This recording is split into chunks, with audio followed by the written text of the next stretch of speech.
Alright y'all, welcome back to the channel and to some more predator patterning. And today I've got a new shell to test out, and it's one that I am really curious to see how well it does, because it's something quite a bit different than your usual shells when you think of predator hunting, like a buckshot or something like that. So I'm definitely curious to see what it can do, that's for sure. So for the shell we've got out here today, we've got some of the Salt Creek triple threat shells. These ones are a 12 gauge, 3-inch, 2-ounce payload of number 4 TSS shot, moving about 1250 feet per second, so a very stout load. And kind of the kick to these large TSS shots like number 2s or 4s is that you can step it up into coyotes, hogs, and even deer with some of them as well. Now with these being number 4 shot, we can't shoot deer with them here in Virginia anyway, but some places can. I think with 4 shot, I would probably stick to the coyotes and hog range anyway, even though they are TSS 4s and they hit pretty hard and penetrate pretty good as well. But either way, these are definitely a very interesting shell considering that they are TSS 4s. So I'm really curious to see how well they pattern and how well these might actually do in some hunting type scenarios as well. So big thank you to the guys over at Salt Creek for sending some of these shells out.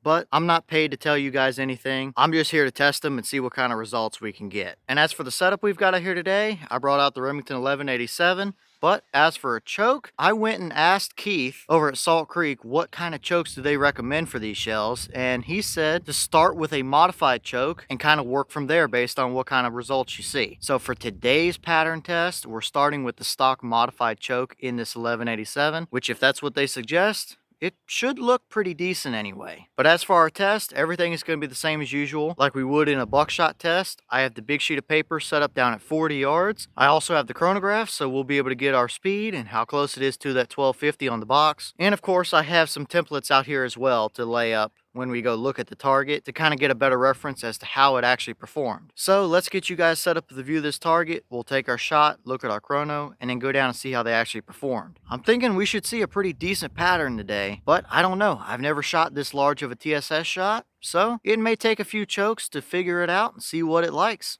I don't know, but either way, let's go over here and shoot around and see what kind of results we can actually get.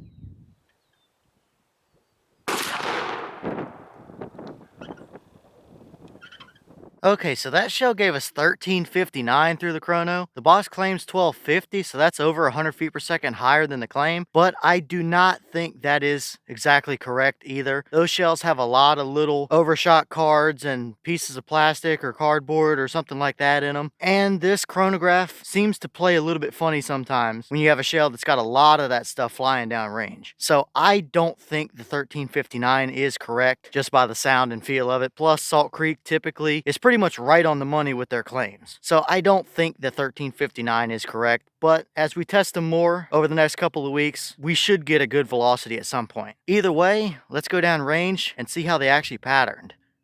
Alright, now we're down here at our 40-yard paper, and this is what we got. And yeah, I'd say this pattern would absolutely hammer a coyote or a fox or even a hog or anything. And if you wanted to hunt deer with these, or could even in your state depending on shot size legality, you would have more than enough of those pellets on target. There's no doubt about that. And what we see here is a pretty uniform and consistent pattern overall. We might have one flyer just over there on the left edge, but other than that, everything is there within like probably 28 to 30 inch circle, which I do have a 30-inch circle template we'll throw up in just a second, but either way, that's a pretty uniform pattern. There might be one little void just on the bottom right edge over there, but that's far enough away from your core area to where I really don't think that's going to make much of a difference. So yeah, just the basic starting off type of deal here with this test through a modified choke in that gun. To get a baseline, I'd say we're looking pretty good overall here. And we can probably still go a little bit tighter than that even, which if that's something you want to see tested, then by all means let me know what chokes or constructions you might want to see this tried through. I don't think we'll be able to get down to turkey choke levels, but if there's something you want to see, then let me know. But either way, let's throw a couple templates up here real quick just to see what it did, or to get a better reference point anyway. We'll start with the 10-inch circle and see what our core area looks like.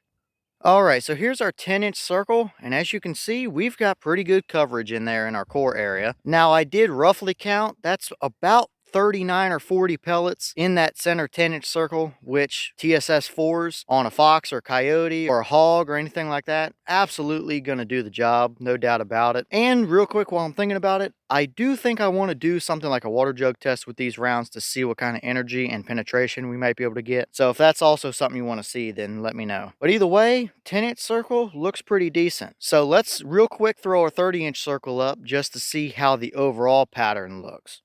All right, so here's our 30-inch circle, and it's roughly sort of lined up with our point of aim. But either way, we can see that pretty much 98% of the pattern is within that 30-inch circle. You might have a couple little stragglers out around the edges, but still, that 30-inch circle right there looks really good. Nice even coverage, and anything that's even close to being inside of that circle is absolutely going to get hammered pretty hard. So that looks pretty good, but how would it have done in a hunting scenario? Let's throw the hog template up first and just see what it would look like on a hog if you would have taken this shot with these shells.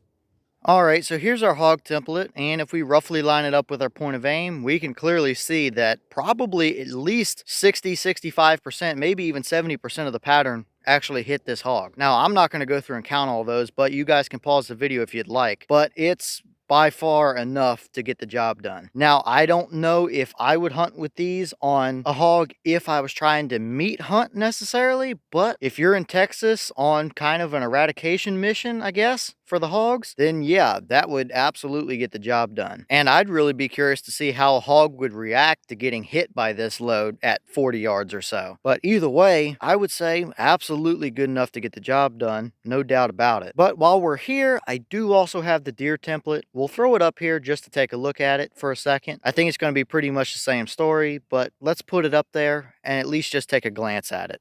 All right, so there's our deer template, and yeah, it's pretty much the same story. And I think you can really see here why I don't know that I would hunt with these particular shells if I was trying to get meat for the freezer necessarily. We can't use 4s here, even if they are TSS 4s in Virginia anyway, but I would think inside of 40 yards, that would absolutely get the job done on a deer. If it can take a hog, it most likely can take a deer as well. Either way, definitely good enough to get the job done. Whether you prefer to use something like this or not, that's up to you really. So overall here, definitely some pretty good looking performance out of these triple threat 4s.